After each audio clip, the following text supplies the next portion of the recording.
que dá para nós fazermos juntos. Eu vou ministrar hoje sobre o Pai Nosso. Vamos fazer a leitura juntos? Eu vou contar até 3, só observando que as pessoas falam assim: venha a nós o teu reino. Não está isso na Bíblia, é venha o teu reino. Venha o teu reino, tá bom? Vamos lá, 1, 2, 3. Pai nosso, que estás no céu, santificado. Venha o teu reino, seja feita a tua vontade, assim na terra como no céu. O pão nosso de cada dia nos dá hoje, e perdoa-nos as nossas dívidas, assim como nós também perdoamos os nossos devedores. E não nos deixe cair em tentação, mas livra-nos do mal, pois teu é o reino, o poder e a glória para sempre. Amém. Meus amados, nós estamos aqui meditando aos pés dos ensinamentos de Jesus. E agora ele vai nos ensinar sobre oração. Interessante que o próximo domingo agora, o tema da revista da EBD é oração. A Igreja Assembleia de Deus sempre foi uma igreja que ora. Nós temos hoje tido dificuldade, porque a gente levanta da oração, o povo está sentado batendo papo. Né? Olha o corredor aí, irmãos. Então,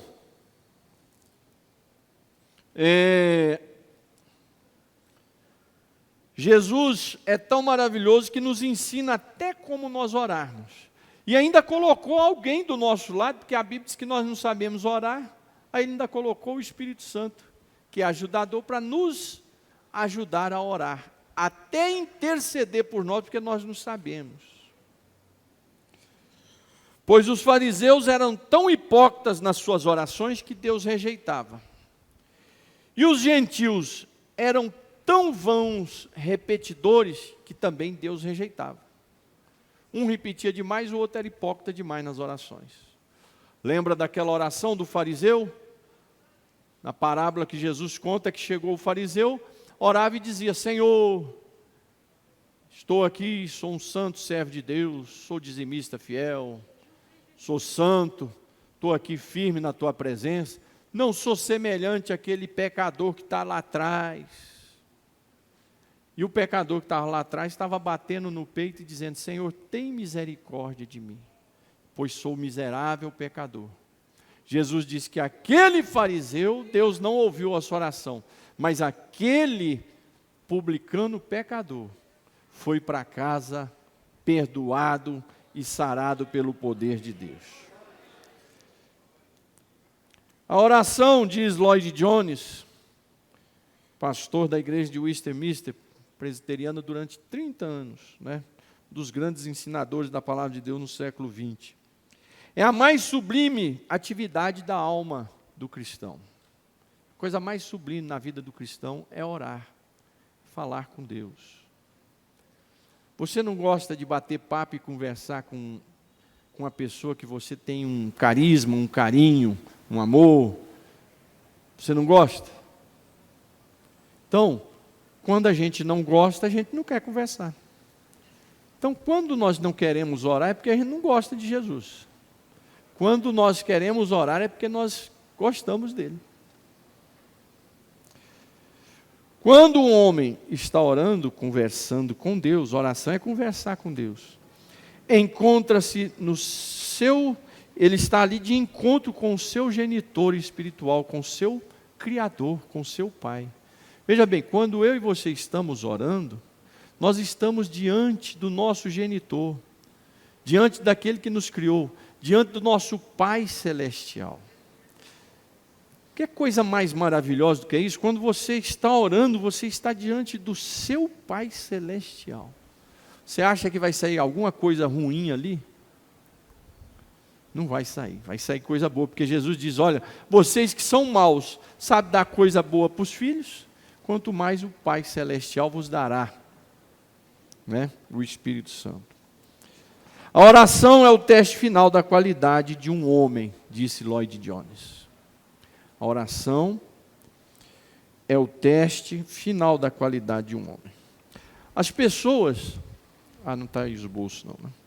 As pessoas mais santificadas que o mundo conheceu na história foram pessoas que viveram a sua vida de oração. Na história do Antigo Testamento, na história do Novo Testamento, na história da igreja, na história atual, homens e mulheres que fazem e fizeram a diferença foram homens e mulheres de oração. Agora, não adianta nada orar e não vigiar. Ora, ora, ora. Mas levanta dali, é fofoqueiro, ou faz confusão. Não adianta, né? Tem que orar para ter uma vida de piedade, de quebrantamento, de estar aos pés do Senhor. E para quando errar, quem ora quando erra pede perdão, né? Então nós temos história, Policarpo, que foi aquele que morreu com 85 anos, foi levado para o Coliseu para ser comido pelas feras. Ele foi discípulo do apóstolo João. E na hora da morte, perguntaram a ele, é só você negar que você vai ser liberto das feras. Ele falou, olha, eu sirvo ao meu Senhor há 85 anos. Ele nunca me negou, porque eu vou negar ele agora, se eu estou indo para a casa dele encontrar com ele. Martim Lutero, foi na oração que ele encontrou a verdade da palavra de Deus para a sua vida. John Knox, o grande reformador escocês, esse senhor morava tanto que um dia a rainha da Escócia disse, olha, eu temo mais a oração desse homem do que a esquadra de guerra dos navios da Inglaterra.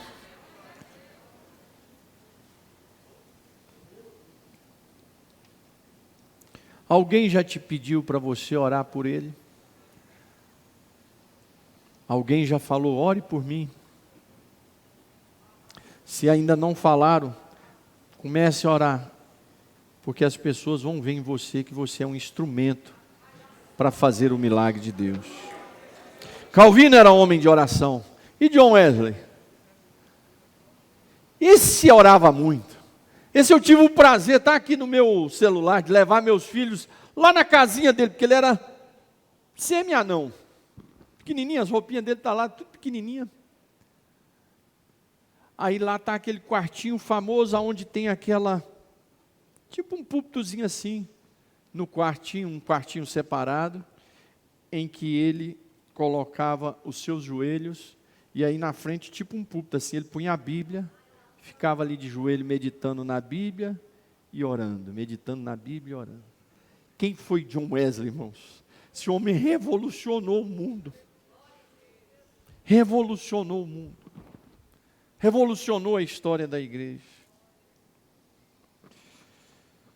Mulheres que marcaram a história dessa igreja, como Frida Wingre, os hinos mais lindos que se tem aí, os mais belos hinos e poesias, foram feitos em tribulação. A autora desses hinos é Frida Wingre, mulher do missionário Gunnar Wingre. Essa mulher foi marcada a história dela como uma mulher de oração. Mulher de oração. Irmãos, nós estamos vivendo época de um cristianismo frio, raso, vazio. Só o pastor que pode resolver problemas, só o pastor que pode resolver problemas. Não, irmão.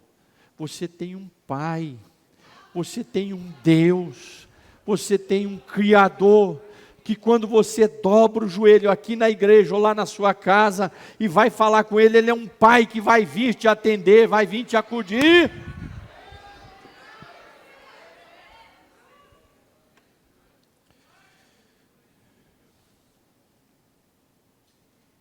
Homens e mulheres que viveram no anonimato, nós não sabemos o nome deles, mas levaram igrejas nas costas orando, levaram famílias nas costas orando. Tem homens e mulheres aqui no campo de Bangu, velhinhos, já eu fico orando para Deus não deixar eles morrer, porque são coluna aqui e coluna lá na casa deles. Pastor, existe isso, coluna? Existe. Ontem mesmo eu estava estudando isso de manhã, quando Paulo diz que Tiago, Cefas, que é Pedro, e João eram colunas na igreja. Colunas.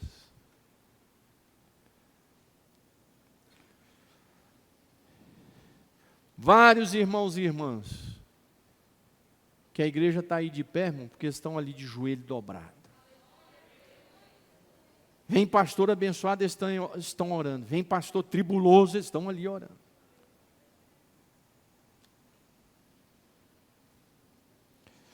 A igreja avivada na história sempre foi aquela igreja que orou.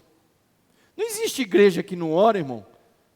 Crescer, ficar fervorosa, marcar o seu bairro, marcar a sua região, marcar a sua cidade. É a igreja que ora é que vai fazer a diferença. É um povo que ora. Por isso que eu disse aqui, infelizmente, nós estamos vivendo uma época muito triste. Eu até passei até a oração lá na igrejinha primitiva. Por quê? Porque você está orando aqui. Quantas vezes eu estou orando aqui, irmão, eu tenho que virar para trás e falar, ei, estamos na igreja. Que a gente está aqui de joelho orando, e o povo está batendo papo, conversando.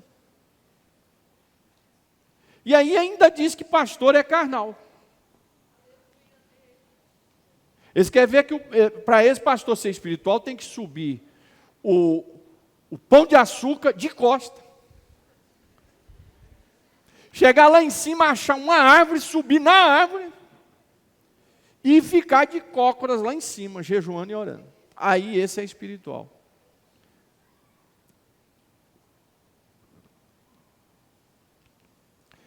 Eu sempre fui apaixonado pela oração na igreja desde criança. Por quê? Porque eu aprendi com meu pai, com a minha mãe, com a minha avó.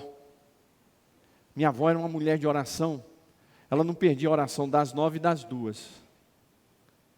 Aí quando eu estava lá sozinho com ela, ela me levava. Pastor, mas o senhor orava desde criança? Não, eu ficava deitado no banco, tirava um soninho, tudo, mas ela estava ali orando. E aquilo me ensinou.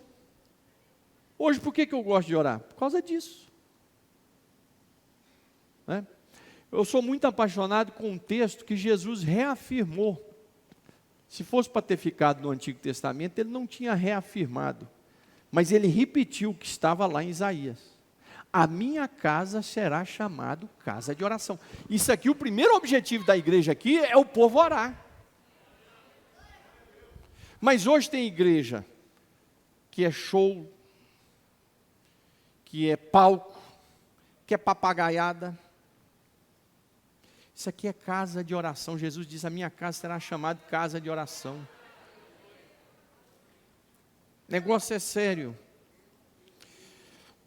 As igrejas que fizeram história marcaram por ser igreja de oração. Os crentes do Antigo Testamento e do Novo Testamento que fizeram história eram homens de oração. Abraão, homem de oração. José, homem de oração. Daniel, esse foi jogado até na cova porque orava. Mas saiu derrotado? Não, Deus fechou a boca dos leões. Porque Deus não nos promete livrar da cova, mas nos dá a confiança de vencer os leões, de fechar a boca dos leões. Sadraque, Mesaque e Abdenego eram homens de oração, de jejum. Samuel, Ana, mulher que orava, hein? E a Ana lá do Novo Testamento? Ficou viúva novinha e foi se dedicar à casa de Deus. Pedro, João, Paulo, todos eles eram homens de oração. Pedro e João indo para o templo orar às 3 horas. A Bíblia diz, Paulo estava orando na prisão. Nós saímos um pouquinho na beirada de um rio para achar um lugar para orar. Irmãos, deixa eu te falar uma coisa aqui. Quando você começa a marcar o seu lugar de oração, Deus marca esse lugar com você. eu fico maluco. Hoje eu esqueci, né? Eu vim mais tarde e esqueci que as praias estavam lotadas hoje. Irmão, foi 1 hora de casa aqui. Até aqui na beirada, aqui estava tudo parado. O povo foi tudo para as praias. Eu vim agoniado, que estava chegando atrasado para a oração. Aqui eu tenho um encontro com o meu Jesus aqui, toda terça-feira às 6 horas. Não é com você não, é com Jesus o encontro. De manhã aos domingos. Marque um localzinho seu de oração. Você acha que se você não marcar um local aqui de oração na sua congregação ou aqui, Deus não sabe? Olha, está vazio, estou esperando ele chegar. Deus sabe e Deus fica esperando.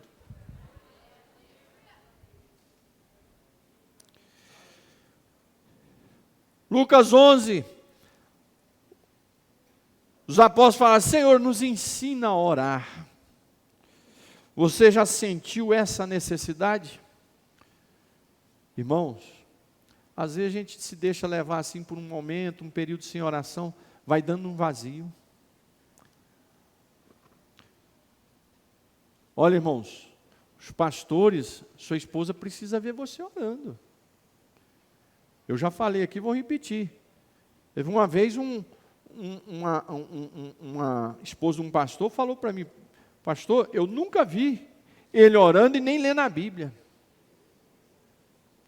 Toda vez que ele está pregando, ela fica balançando assim a cabeça. Ela me disse isso, falou: pastor, eu nunca vi ele orando e nem lendo a Bíblia. Os pastores, sua esposa tem que ver você orando. Você, irmão, seu marido tem que ver a sua hora. Tem a hora de namorar, beijar, namorar, curtir, os dois tem que ter. Deus deu o casamento para isso. Mas tem a hora que o seu esposo tem que saber que você também ora. Você sente essa necessidade de orar, de falar com Deus? Eu preciso falar com Jesus. Irmão, quer ver eu passar mal, mas adoecer? É eu estar chegando para a oração, alguém me parar para querer conversar. Porque eu já estou aqui há 9 anos e meio. Isso aqui o campo sabe que esse horário é nosso aqui de orar. E na hora de entrar para o culto? Eu já saí com muitos aqui na testa, aqui no corredor, por causa disso. Sabe? Pastor, preciso. Você sente essa necessidade? Você tem desejo de ser uma pessoa de vida, de oração? Nós precisamos orar. Olha, quem ora vai ter experiências tremendas com Deus. A gente sabe na igreja quem é de oração e quem não é. Gente fofoqueiro, fazedor de confusão, que só dá trabalho na igreja, não é de oração. Obreiro que só dá trabalho, assume igreja, a igreja acaba. Obreira que não faz nada, pega umas classes de escola dominical, acaba com a classe. O problema é do povo, não é dele. É igual o técnico do Fluminense. O problema, ele diz que é dos jogadores. Aqui nós não temos jogador com qualidade. É o desgraçado que não presta. O cara é ruim para valer.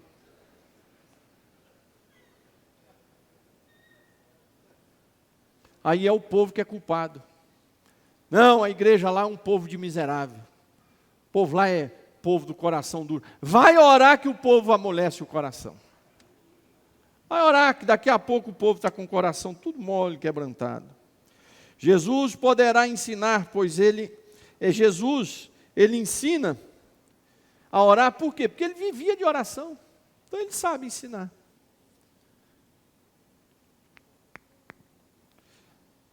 E nós devemos entender também que há orações erradas. Há orações que são absurdas.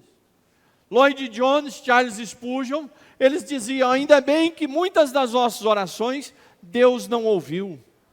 Ainda bem que muitas das nossas orações Deus não respondeu, que senão nós estaríamos perdidos, diz Charles Spurgeon.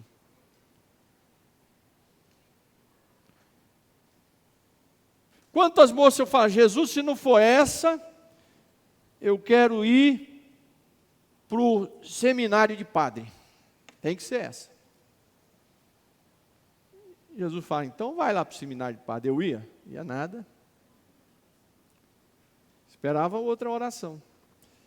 E ainda bem que Deus não ouviu as orações. E tem coisa mais maravilhosa do que você encontrar uma ex-namorada que hoje está horrível? Tem. Você se sente até abençoado por Deus. Fala, olha, realmente Deus tem um negócio comigo. Né?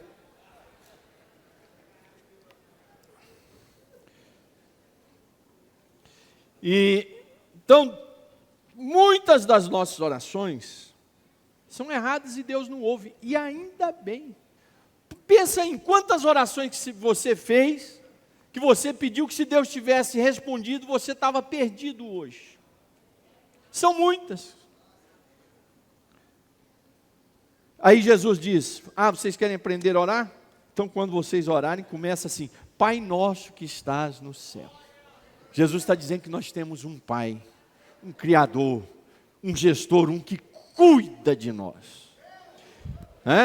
Jesus está nos ensinando que tem alguém que cuida de nós. Pai nosso, que está no céu. Por que está no céu? É diferente, porque nós como pais aqui da terra somos cheios de falha. Inclusive tem pessoas que quando se fala em pai, tem até trauma. É até tristeza. Pois Jesus diz, Pai nosso que estás no céu. Porque esse é diferente, ele está no céu. Agora imagine um Deus que está num céu de trono e glória, que é capaz de nos atender como filho e dizer, vem meu filho, o que você está precisando? Senhor, nos ensina a orar. Eu vou ensinar, meu filho. Como é que a gente ora? Pai nosso que estás no céu. Não é amantíssimo Deus, nem poderosíssimo Deus, nem exaltadíssimo Deus. Pai nosso que estás no céu. Olha que coisa maravilhosa. Aqui também, ao mesmo tempo, Jesus está dando a doutrina sobre a paternidade. Essa paternidade de Deus, ela não é universal, não. Ela é para aqueles que aceitaram Jesus como Salvador. Deus é pai de todo mundo. Não. Ele é pai daqueles que aceitaram Jesus como único Salvador. Esse tem a marca do sangue. Esse tem o selo do Espírito Santo. Esse é filho de Deus. Porque a Bíblia diz que aos filhos do diabo, aos filhos das trevas e aos filhos de Deus. Né? Só o crente de verdade que pode dizer, Pai nosso que estás no céu. Bom, aí que coisa maravilhosa. Quando você dobrar o seu joelho, você saber que tem um Pai que está ali. Tem dia que a gente chega para orar que não tem nem força para orar. Chega e ajoelha. Tem outro dia que a gente chega e só geme. Tem outro dia que a gente está tão alegre que só glorifica. Tem outro dia que você não fala nada. Tem outro dia que você vem assim querendo lamentar igual Jeremias. Lamentou que chegou a escrever um livro de tanto lamentar. Mas você está procurando a pessoa certa.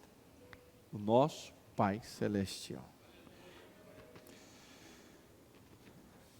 Oração é uma relação de comunhão, de carinho, de intimidade com Deus.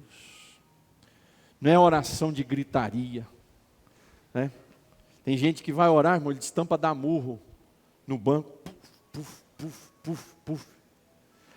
Oração, irmão, não é isso não. Oração é um momento de relação íntima, de intimidade, de você abrir o coração, de você abrir os seus ouvidos para ouvir a voz dos céus.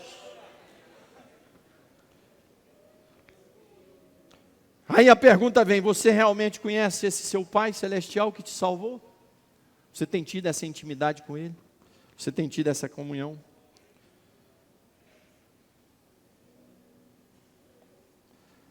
Primeiro momento da nossa oração é pôr a mão na nossa boca e nos calarmos diante desse Pai Celestial. É nos silenciarmos diante dele. É não sair pedindo, não. É ajoelhar e nos silenciar diante do Pai Celestial. Tem gente que só ajoelha para sair pedindo. É nós relembrarmos do que Deus fez por nós. Você já viu aqueles salmos? Ontem eu estava lendo o Salmo 77. E o Salmo 78. O salmista fazendo uma oração, relembrando o que Deus começou a fazer com a sua família, com o seu povo, desde a saída do Egito. Orar é você relembrar o que Deus tem feito na sua vida, na sua jornada. Senhor, o Senhor me tirou por lá de trás dos currais, lá de Palma, e o Senhor me trouxe para tal lugar, o Senhor me fez isso, e o Senhor me deu uma esposa, o Senhor me deu filho, o Senhor me deu amigos, o Senhor me deu companheiro, me deu igreja para dirigir. É assim que se ora, é relembrar o que Deus tem feito na sua vida, é glorificar a Ele, é adorar a Ele, é confessar os nossos pecados, é dizer, Pai nosso que estás no céu, né? Ele é o Pai que ama, Ele é o Pai que conhece todas as suas carências, todas as suas necessidades, Ele é o Pai que conhece todas as suas aflições, angústias e tristezas. Ele é aquele que pode te prosperar, é aquele que pode derrubar por terra os seus inimigos, é aquele que pode abrir a porta que está fechada, Ele é aquele que pode fazer a água jorrar da rocha. Por quê, pastor? Porque Ele é o Pai Celestial, Ele é o seu Pai. Não só te salvou, Ele também é seu Pai, Ele é o meu Pai. Esse Pai Celestial nos dará o pão todos os dias. O texto diz, né, dá-nos o pão de cada dia.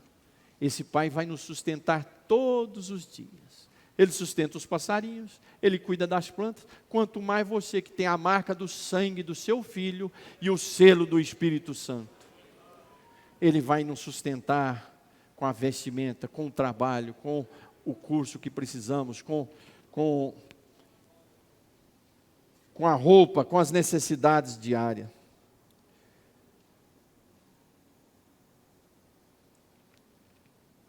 E por último, fala sobre o perdão.